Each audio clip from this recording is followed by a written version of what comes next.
Forget about reboots and franchises. East of All is something Hollywood almost never gives to us.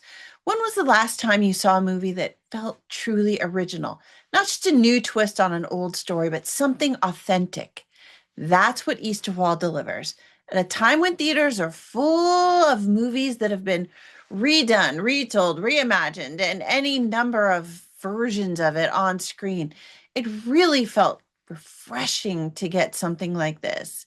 And yeah, the title's kind of strange, one that doesn't exactly jump out at you when you're picking a movie. But here's the thing, there are plenty of good and bad movies out right now, just not many original ones. And by original, I don't mean just a story that hasn't been in a movie before.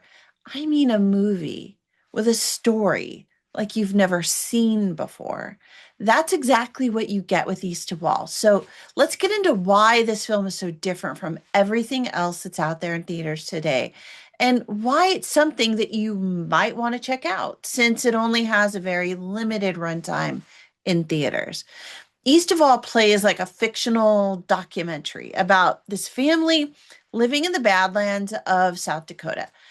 Tabatha Zimiga, known as Tabby, is a horse whisperer and a trainer, and she is a force of order in her family and in the community, living with her daughter Portia, her young 3-year-old son, and her mother Tracey, and honestly, a whole herd of teenagers who just kind of gravitate to her because she feels like safety. The ranch is remote. The lives they live are just raw, and the stakes are pretty much just survival, trying to get through every day. Tabby rescues and trains horses. That's what she does.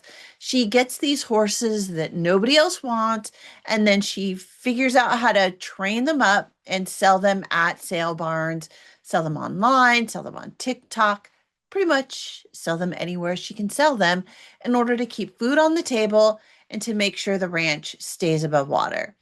Portia, her daughter, is this incredible rodeo rider who does tricks, and she showcases how well trained the horses are in order to try to pull in a little more cash in order to get a good sale. But things just really aren't going well, and the sales they do get are really, really low.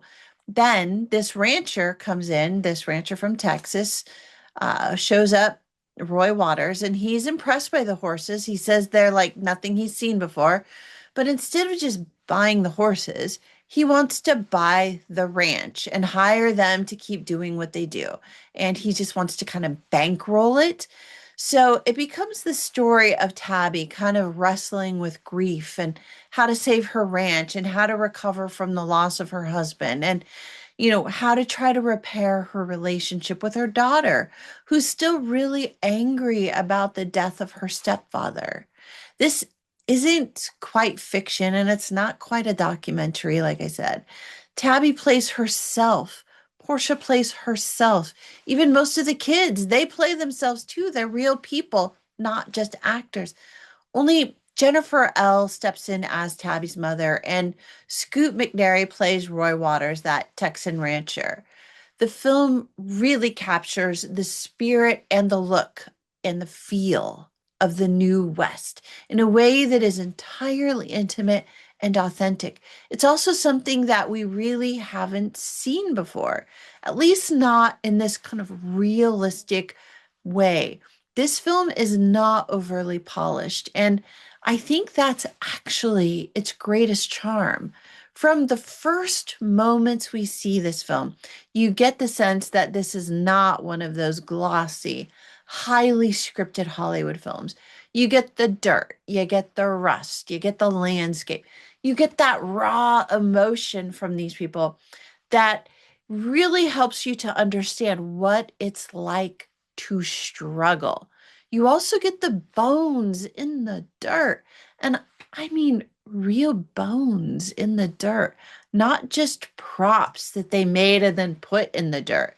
That's the kind of detail that gives East of Wall its gritty and visceral look and feel like the small action world where every shot is an inside look into a lived life, into this beautiful place that is really tough on people in very ordinary and inescapable ways. The cinematography, it just pulls you in with the big sky and the dusty badlands and the landscape and just the small town scenes that are unvarnished. It feels like stepping inside someone else's life for just a little while, a place you've never been, but that somehow stays with you long after the film ends. Here's the thing that I just keep coming back to. Tabby and Portia had never acted before. They are incredible, even in those moments when we see their insecurities on screen, or perhaps especially when we see those moments on screen. They are real and they are vulnerable in ways that trained actors rarely are because we don't get actors acting like cowgirls. We get cowgirls acting like cowgirls, like mothers and daughters and friends. We get to see their emotions and their fear from the people who actually lived these lives or live these lives. Tabby is the mom. She is the horse trader. She's the protector. Portia's the moody daughter who rides to win, and she makes riding look effortless. That's not girl boss crap that we get dished out to us in so many films nowadays. It's authentic skill that isn't scripted and it's not rehearsed. And you can see it. Like you can see that skill on screen. The kids in the film are a bit rough around the edges, to be sure, but that just makes their characters feel more real on screen. It's those rough looks, their laughter, and their frustrations that make them so compelling. Jennifer L. brings a more traditional acting presence to Tabby's mom, but even she feels like she fits in with all the rough edges in the film. Scoot McNairy's Roy Waters, maybe he feels just a little more contrived to create that dramatic conflict that needs to be in this film in order for the characters to have something to overcome. But it all still works because the conflict he creates really feels exactly like something that would happen in this kind of situation where a down on her luck rancher has to fight for her family's survival. Still, both Jennifer and Scoot do a solid job with their roles, but I gotta say, it's the non actors who dwarf the trained actors simply by being themselves, which is kind of totally unexpected in this movie. The only term that I can come up with for this film is docufiction, since East of All isn't really any one thing. It's not quite scripted, it's not quite drama.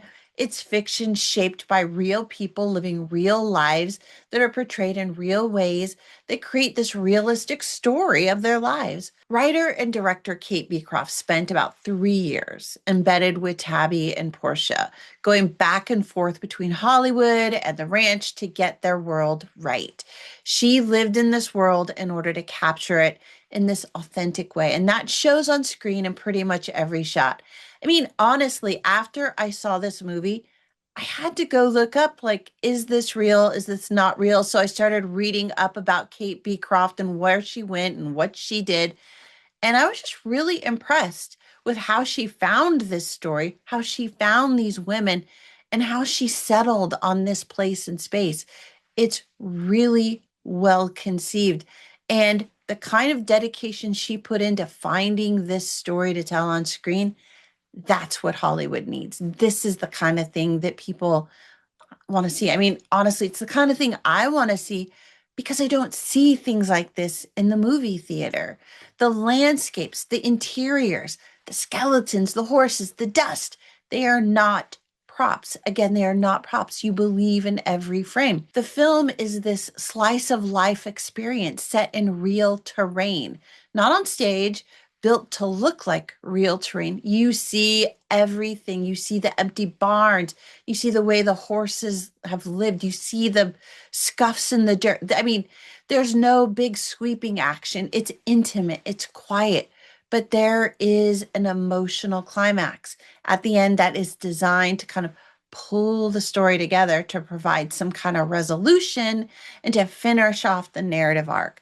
Maybe it feels just a little bit set up, but it also feels like a logical conclusion at the same time. My only real complaint is that there were a few moments where I wasn't actually sure whether the farm had sold or not, or whether it was still in a transition stage or not, because the dialogue didn't quite make things clear and it was a little misleading in a few moments.